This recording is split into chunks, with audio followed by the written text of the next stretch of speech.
Hi, welcome back to Skijoring Central, the global media hub for everything Skijoring. This is part 2 of our discussion about skijoring in France and Switzerland. And again, I'd like to acknowledge Jet HQ and Sendero. I don't know if you know, but Sendero means a path, often leading to a river. Well, my path led me to a lake, and that lake was in Saint Moritz, Switzerland. That was part of my skijoring journey back in 2015. I thought this time we'd talk a little bit about the history of Switzerland and skijoring. White turf is an extraordinary event that I've attended.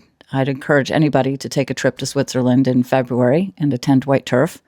It occurs on 3 consecutive weekends every year. It's been happening since 1907, and they have missed only a few years due to war or to COVID. White turf is not only skijoring. They also race horses on the frozen lake of Saint Moritz, and they also have chariot races. But the skijoring definitely is a highlight, and it's often highlighted in a lot of their PR and advertising for obvious reasons.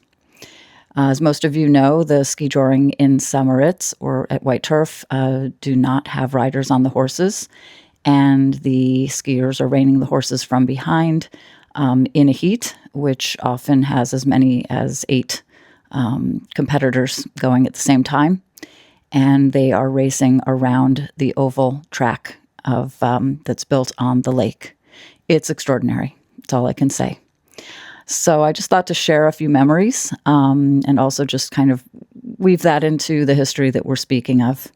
Like I said, Baron de Coubertin had moved the Olympics, at least the headquarters for the Olympics, to Lausanne, which is in Switzerland. He didn't live in Saint Moritz, but I think that he probably would have attended white turf, where there was skijoring, and of course, he was a big fan of the sport. So here is a picture of, or some pictures of skijoring in at the lake. They call it Saint Moritz See, S-E-E in German is lake. And these postcards that I've collected are from many years, and bear with me, I have to look at the dates on the back to kind of clarify. But it'll also show you, as we said in our earlier episode, that people were skijoring both recreationally and competitively.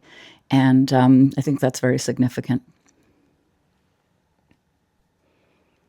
So I'm just going to sort of fan these out for you at first, and then maybe take each one and show them to you.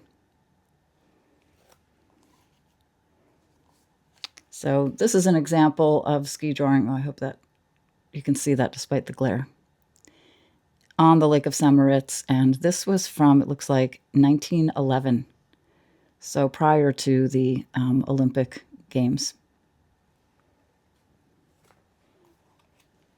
Here's another one. This one is dated 1961, so clearly an archived photograph that a tourist had decided to send home. It was actually sent to Paris, France from Saint Moritz. And again, shows the racing at white turf. Both of those did not have riders on the horses, as you could see. Now, this one is a beautiful view of what the lake looks like on the other side. Just beautiful, pristine mountains. There's that beautiful building that's off to one side that you see when you're there. But this person just seems to be taking a little trot out on the lake by himself for fun. And this one is from 1913.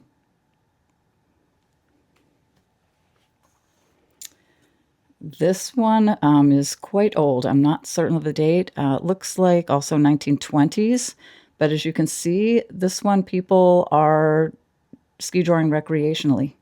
And there are riders on the horses, but they're pulling multiple people behind the horses, which I think was very typical over 100 years ago. Like I said, it was a social activity. People were having fun. They were going out in groups. And this was one way to really enjoy the outdoors. This postcard is from 1914. And again, you're seeing groups of people being pulled behind horses. And there are riders. The fun thing I think of this is people got dressed up, and that's what people are doing at Skijoring events now. This was a social occasion. It was an all-day activity. It took a lot of work, I guess, to get the horses there, and once they were there, they really decided to make the most of it. So that was Skijoring in Saint Moritz 100 years ago or more. And then I have some of my memorabilia from my trip to Saint Moritz and White Turf from 2015. This is the program. And as you can see, the program features Skijoring, even though it's just one of the disciplines. When the winner of the 3 weekends is selected, they are crowned. They're called the King or the Queen of the Engadin. And the Engadin is the region of Saint Moritz, similar to like what we discussed, the Chamonix Valley. So the Engadin is the area in which Saint Moritz is located. And this is another brochure that I collected. This one is showing the horse racing, which is also spectacular. So this event is featured as one of the premier events of Switzerland. It attracts many different people from many different countries. There is active betting throughout the event. If you didn't know, the primary language in Saint Moritz is German, Swiss German. And I think that just adds to the flavor, although they do speak French, Italian, English, and the local Romanish. So when you watch the live broadcast, which is on the YouTube channel for White Turf, you'll often hear the announcer switching back from one language to another, which I just think is beautiful. The other photograph I found that I just kind of want to follow up on our last episode is I found 2 pictures from Chamonix of people skijoring, and it's just in the streets. So I thought this was significant because it really reminds me of some of the photographs I was able to find from places like Jackson, Wyoming, and Aspen, Colorado, where people were just skijoring for fun and doing it right down the street of town. And that's what I was able to do when I went to Les Arcs, which is the French resort. It was wonderful. There were no cars. There was a gentleman there with his daughter who owned the horses, and he was reining them from behind, and I stood next to him and held on and went for a ride right through town. Tourists everywhere. The horses were beautifully trained and behaved, and it was just magical. So I just wanted to enlighten you a little bit about White Turf. Like I said, started in 1907, is still ongoing. I'm wearing the shirt that I bought from there and the hat, and I have a blanket behind me. So I just can't speak highly enough about that event. And again, if the Olympics go to Saint Moritz in 2038, we're very, very hopeful that we'll have Skijoring represented.